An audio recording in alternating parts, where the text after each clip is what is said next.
एक किशनपुर नाम का एक गांव हुआ करता था।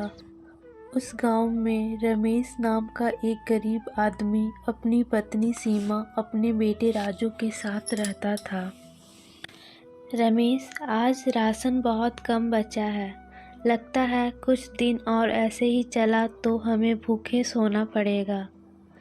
हाँ सीमा, जानता हूँ, लेकिन क्या करूँ, दिहाड़ी मिलना भी मुश्किल हो गया है अब। पापा, आज हम स्कूल में किताबों के पैसे जमा करने हैं। टीचर ने कहा है कि अगर पैसे नहीं दिए तो क्लास में नहीं बैठने देंगे। रमेश और सीमा एक दूसरे को चिंता भरी नज़रों से देखते हैं। बेटा, पापा कुछ इंतजाम करेंगे, तुम चिंता मत करो। हाँ बेटा, मैं कुछ करता हूँ। रमेश काम की तलाश में निकल जाता है।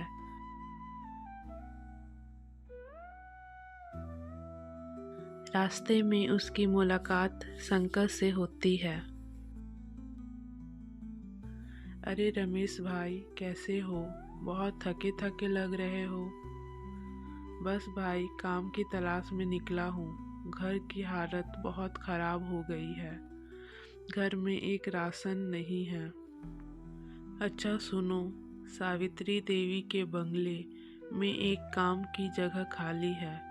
वहाँ जाकर पूछो, शायद तुम्हें काम मिल जाए।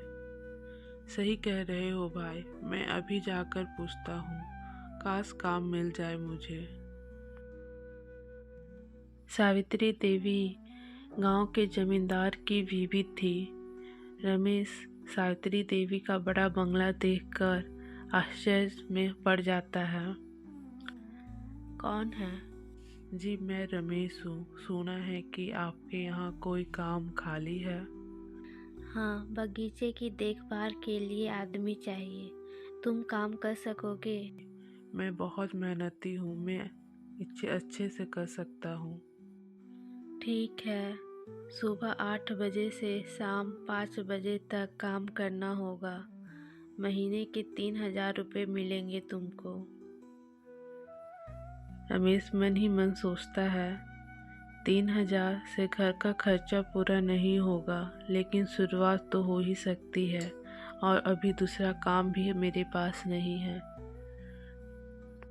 रमेश काम के लिए हाँ बोल देता है।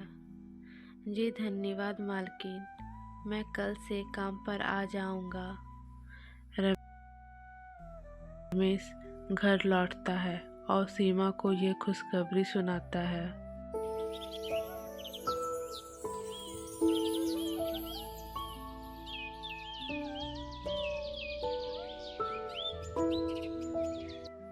रमेश सावित्री देवी के बगीचे में काम कर रहा था। तब वहाँ पर विजय, जो सावित्री देवी का बेटा है, आ जाता है। विजय काफ़ी अड़ियल और खड़ूस रहता है। वो किसी की अभी इज्जत नहीं करता। वो नौकरों को बात बात पर डांटता है, उससे बेइज्जती करता है। ओ माली, ये फूल गलत तरीके से काटे हैं तूने। तुम्हें पता नहीं फूल कैसे काटे जाते हैं?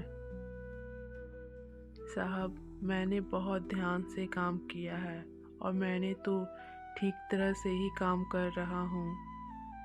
बहस मत कर, वरना नौकरी से निकाल दूंगा। रमेश चुपचाप सह लेता है, लेकिन रोज रोज की बेइज्जती से वो दुखी हो जाता है। एक दिन विजय बेवजह के उसे नौकरी से निकाल देता है।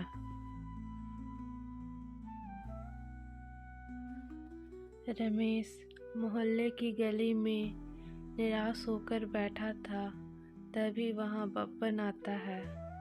अरे रमेश भाई, क्यों परेशान हो? क्या बताऊं भाई, काम से निकाल दिया मुझे। अब घर कैसे चलेगा, मुझे इस बात की चिंता हो रही है।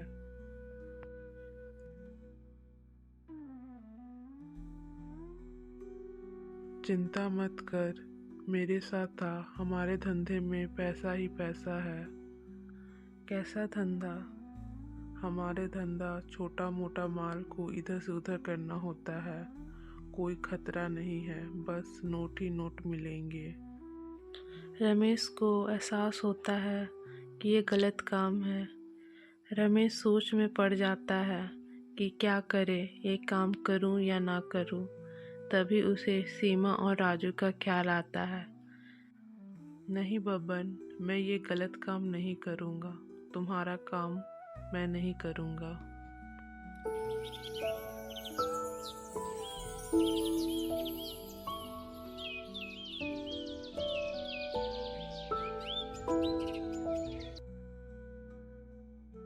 रमेश दोबारा काम की तलाश में निकलता है और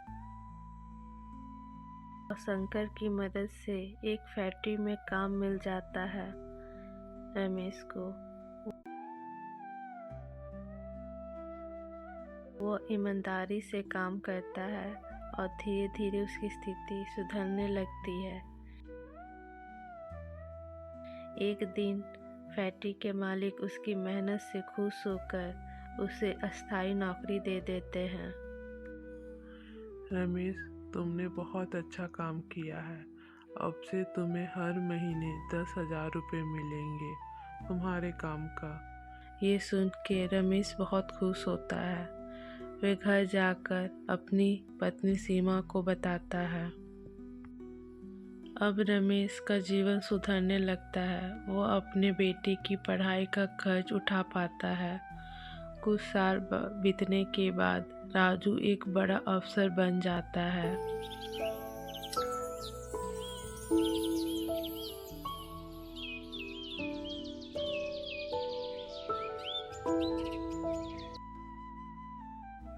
राजू के ऑफिस में विजय किसी काम के लिए आता है। वहाँ वो रमेश और सीमा को देखता है। अब विजय की हालत पहले से काफ़ी ख़राब हो चुकी थी। उसका अहंकार की वजह से वे गरीब हो गए थे। उनकी ज़मीनें, उनके घर सब बिक गए थे। अरे तुम लोग यहाँ? विजय जी, ये मेरे माता पिता हैं। मैंने इन्हीं की मेहनत से ये मुकाम हासिल किया है। अब विजय शर्म से सिर झुका लेता है। रमेश को अपने बेटे पर गर्व होता है। देखो रमेश, हमारी मेहनत रंग लाई। हाँ सीमा, मेहनत और ईमानदारी कभी हारती नहीं है। ये आज मैं जान गया।